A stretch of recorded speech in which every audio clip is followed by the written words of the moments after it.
राजसमंद नामक एक गांव में जगमोहन अपनी पत्नी सोमा और बेटी गुड्डी के साथ रहता था। जगमोहन के पास जमीन तो थी लेकिन साधन ना के बराबर थे। कुछ समय पहले उसके पास बैल थे लेकिन घर के हालात बिगड़ने के कारण उसने उन्हें बेच दिया। उनकी हालत बहुत ही दयनीय स्थिति में थी। घर के हालात देख उसकी पत्नी सोमा ने उससे कहा, मेरी बात मान लीजिए जी, मुझे ठाकुर के यहाँ काम करने दीजिए। साफ सफाई और घर के काम ही तो करने हैं। क्या फर्क पड़ जाएगा अगर मैं वहां जाकर काम कर दूं? कम से कम घर के राशन पानी का तो खर्चा निकल ही जाएगा। ऐसी बात मत किया कर रेनू की माँ, तेरी बातें मेरे दिल को छलनी कर देती हैं। ये मेरे लिए मर मिटने जैसा हो जाता है।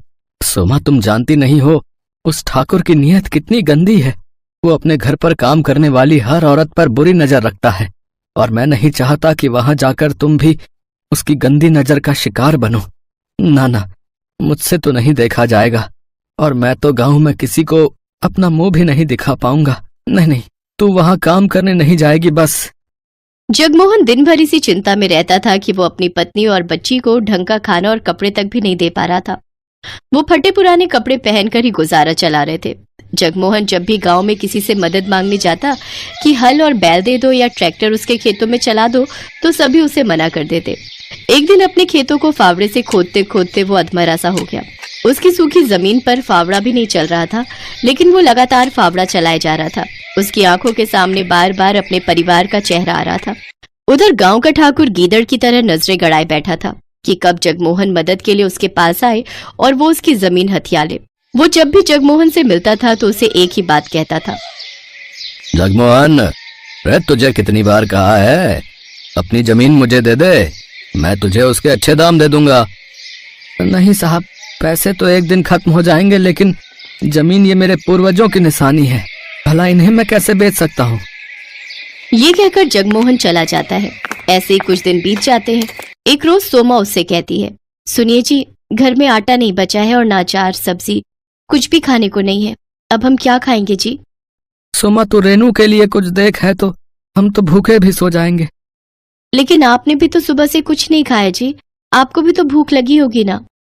भूख तो लगी है सोमा, लेकिन मेरी जेब में पैसे नहीं है कि मैं बाजार जाकर आटा खरीद सकूं, और खेत पूरी तरह बंजर है, उसमें घास तक का एक अंश नहीं होता है। अपने पति की लाचारी देख सोमा को उस पर दया आती है। फिर उसका ध्यान अपने पति की बात पर जाता है और वो आंगन में लगी घास को देखती है। फिर उसे तोड़ कर लाती है और उसे पतीले में उबाल लेती है। फिर सिलबट्टे पर पीसकर उसका पेस्ट बना लेती है और उसमें नमक, मिर्च, हल्दी, अजवाइन मिलाकर उसे तवे पर डाल देती है। फिर उसकी गोल सी रोटी बनाकर तैयार कर लेती है। ये ले रेनू, मेरी बच्ची, अपनी माँ को माफ करना। घास की रोटी बनाने के अलावा मेरे पास और कोई चारा नहीं था। तो क्या हुआ माँ? मास्टर जी कहते हैं हमारे महाराणा प्रताप भी जब जंगल में रहे थे तो उन्होंने भी यही हरे घास की रोटियां खाई थी, तो फिर हम क्यों नहीं खा सकते? बिल्कुल सच कहा मेरी बच्ची। फिर जैसे ही रेनू और जगमोहन उसे अपने मुंह में डालते हैं तो उसे खाकर कहते हैं, वाह माँ, ये तो बड़ा ही स्वादिष्ट है। हाँ सुमा, ये तो लाजवाब है। की आंखों से आंसू बहने लगते हैं। मैं जानती हूँ ये इतनी अच्छी नहीं है, आप दोनों बस मेरा मन रखने के लिए कह रहे हैं।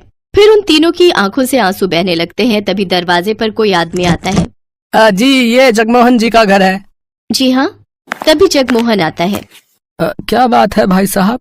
दरअसल मैं लॉटरी विभाग से आया हूँ। कुछ महीने पहले जो आपने लॉटरी खरीदी थी उसका आज रिजल्ट आया है और आपने इस लॉटरी को जीत लिया है, जिसका इनाम पूरे 25 लाख रुपए है। 25 लाख रुपए? और साथ में ये, हाँ जी, और साथ में ये आज का खाना हमारी कंपनी की तरफ से आपके लिए। ये सुनकर जगमोहन, सोमा और रेनू सब बहुत ही खुश होते हैं। अब उनके दिन बदल जाते हैं।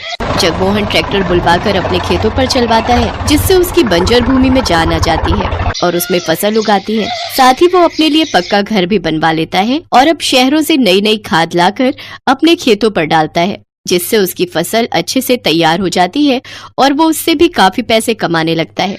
देखते ही देखते अब वो उस गांव का सबसे अमीर आदमी बन जाता है। अब वो अपने परिवार की हर इच्छा पूरी करता है और खुशी खुशी उनके साथ रहने लगता है।